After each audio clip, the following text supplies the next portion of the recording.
Hello बच्चों, welcome to my channel. तो बच्चों, आज हम पढ़ेंगे हिंदी की पाठ्य पुस्तक रिमझिम का पाठ 16 और कक्षा 5 से। पाठ का नाम है पानी रे पानी। तो बच्चों, आज हम इस पाठ में पानी रे पानी के बारे में पढ़ेंगे। तो चलिए शुरू करते हैं। कहाँ से आता है हमारा पानी और फिर कहाँ चला जाता है हमारा पानी? हमने कभी इस बारे में कुछ सोचा है? सोचा तो नहीं होगा शायद, पर इस बारे में पढ़ा जरूर है। भूगोल की किताब पढ़ते समय जल चक्र जैसी बातें हमें बताई जाती हैं। एक सुंदर सा चित्र भी होता है इस पाठ के साथ। सूरज, समुद्र, बादल, हवा, धरती, फिर बरसात की बूंदें और लो फिर बहती हुई एक नदी और उसके किनारे बसा तुम्हारा हमारा घर, गांव या शहर।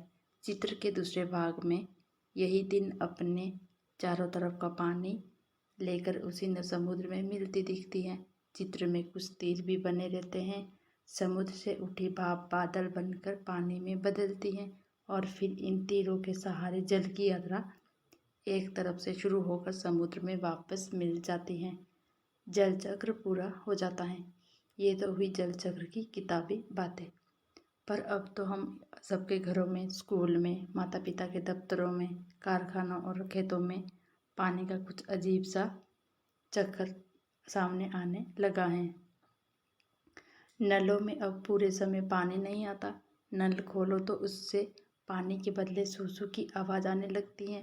पानी आता भी है तो बेवक्त,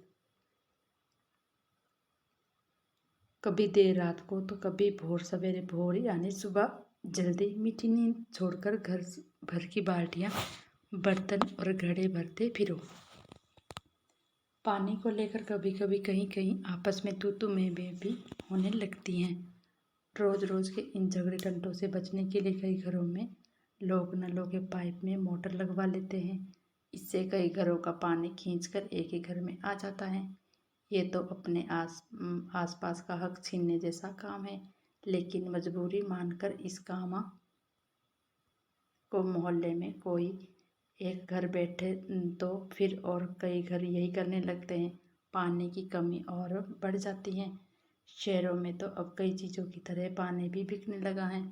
ये कमी गांव शहरों में ही नहीं बल्कि हमारे प्रदेशों की राजधानियों में और दिल्ली, मुंबई, कोलकाता, चेन्नई और बेंगलोर जैसे बड़े शहरों में भी लोगों को भयानक कष्ट में डाल देती हैं।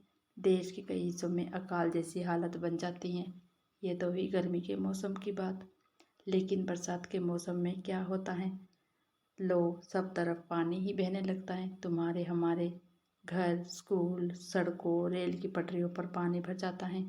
देश के कई भाग बाढ़ में डूब जाते हैं। ये बाढ़ ना गाँव को छोड़ती है, ना मुंबई जैसे बड़े शहरों को।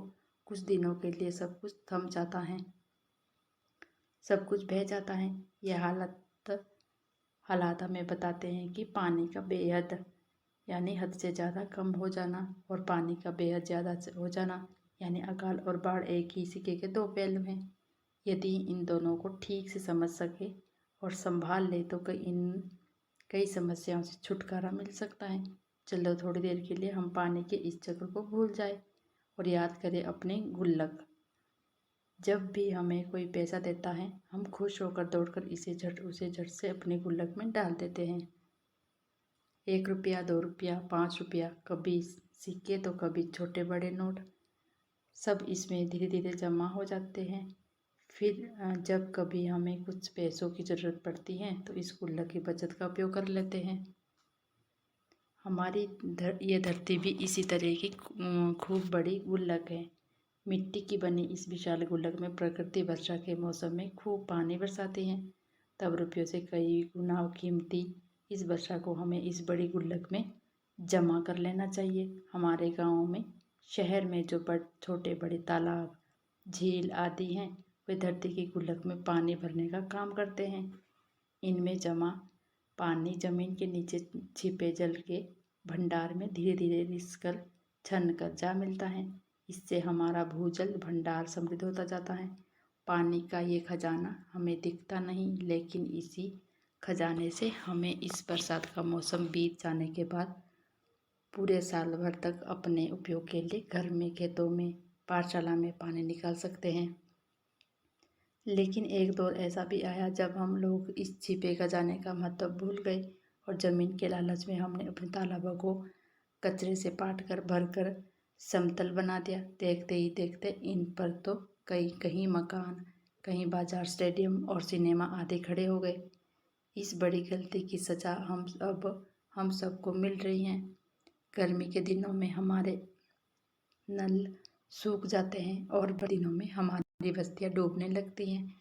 इसलिए यदि हमें अकाल और बाढ़ से बचना है तो अपने आसपास के जल स्रोतों की, तालाबों की और नदियों आदि की रखवाली अच्छे ढंग से करनी पड़ेगी। जल चक्र हमें ठीक से समझे। जब बरसात हो तो उससे थाम ले, अपना भूजल भंडार सुरक्षित रखे, अपने गुल्लक भरते रहे, तभी हमें समय पानी की कमी नहीं आएगी।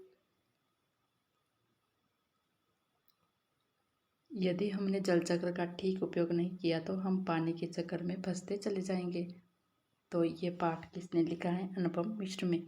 तो बच्चों, हमें भी पानी की बचत करनी चाहिए। बूंद बूंद करके जैसे घड़ा भरता है, उसी तरह हमें जो है पानी को कभी भी खुला नहीं छोड़ना चाहिए और बहते नल को अगर कहीं दिख जाए तो उसको तुरंत ही बंद करना चाहिए। पाठ का नाम है पानी रे पानी के। पहला प्रश्न है, तुम्हारे घर में पानी कहाँ से आता है?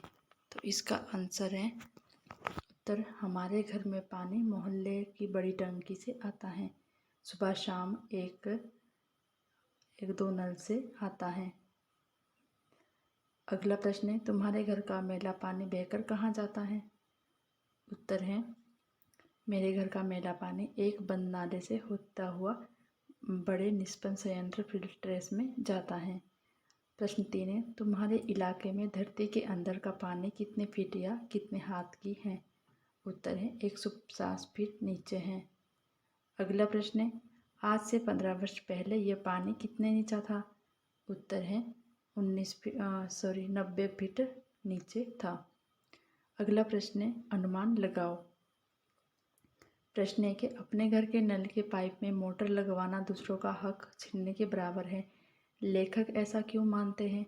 उत्तर है, घर में जब मुख्य पाइप से पानी आता है, ऐसे में उसी लाइन में जब कोई मोटर लगा लेता है तो ये उस लाइन का पानी ज़्यादा खींचकर दूसरों का पानी कम कर देता है। अगर कोई मोटर नहीं लगाता है तो सभी को बराबर पानी मिलता है। इसलिए लेखक का मानना है कि मोटर लगवाने से ये दूसरों का हक छीनने के बराबर है। अगला प्रश्न है, बड़ी संख्या में इमारतें बनने से बाढ़ को अकाल का खतरा कैसे पैदा होता है? उत्तर है, बड़ी संख्या में इमारतें बनाने के लिए हमने अपने तालाबों को कचरे से भरकर समतल कर दिया, साथ ही जल स्रोतों का ख्याल नहीं रखा। इसके चलते जल चक्र गड़बड़ा गया और बाढ़ व अकाल का खतरा पैदा होता है। अगला प्रश्न है, धरती की गुल्लक किन किन साधनों से भरती हैं? उत्तर है, धरती की गुल्लक सभी प्रकार के जल स्रोतों जैसे छोटे बड़े तालाब, झील, नदी आदि से भरती हैं। प्रश्न 1 है, क्या तुम्हारे इलाके में कभी बाढ़ आई है? यदि हाँ तो उसके बारे में लिखो। उत्तर है, हाँ, हमारे इलाके में एक बार बाढ़ आई है। बाढ़ का नज़ारा बहुत ही डरावना था। हर तरफ पानी ही पानी था और सारी सड़कें नदी में बह गई थी। हमारा घर नीचे का होने के कारण जल्दी ही घर में पानी भरने लगा। हमने घर का सामान ऊंचाई पर रखना शुरू कर दिया और जब पानी और बढ़ता गया तो हम सब घर की छत पर चले गए। करीब 4-5 घंटे के बाद पानी रुका तो हम उतर गए और वापस नीचे आए और घर की सफाई शुरू की। घर का काफ़ी सामान बर्बाद भी हो गया। अगला प्रश्न है, क्या तुम्हारे घर में पानी कुछ ही घंटों के लिए आता है? यदि हाँ तो बताओ कि कैसे तुम्हारे परिवार की दिलचस्पी जल में पानी आने के साथ बंधी होती है।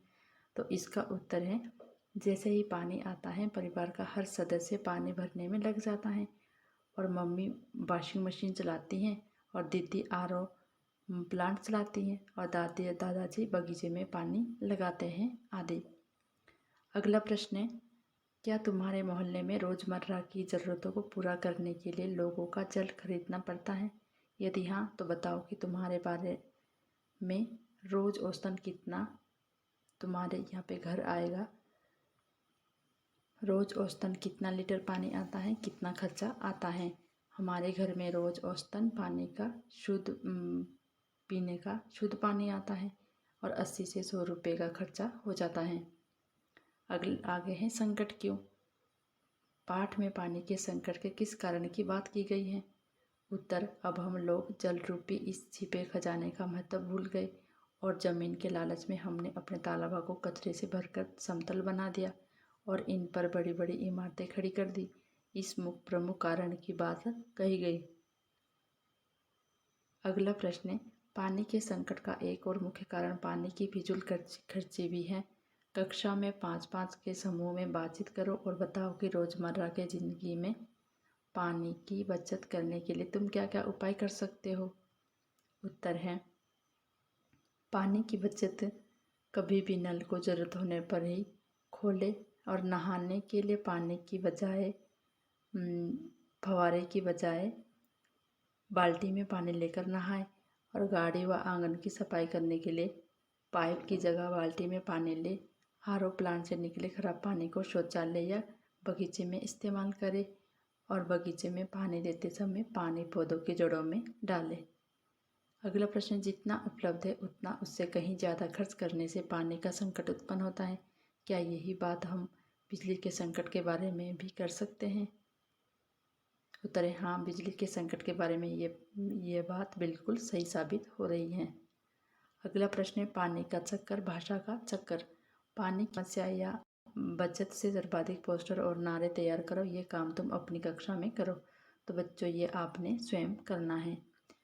अगला प्रश्न है, पानी की बर्बादी सबकी बर्बादी। इस नारे में बर्बादी शब्द का एक अर्थ है या दो अर्थ, सोचो।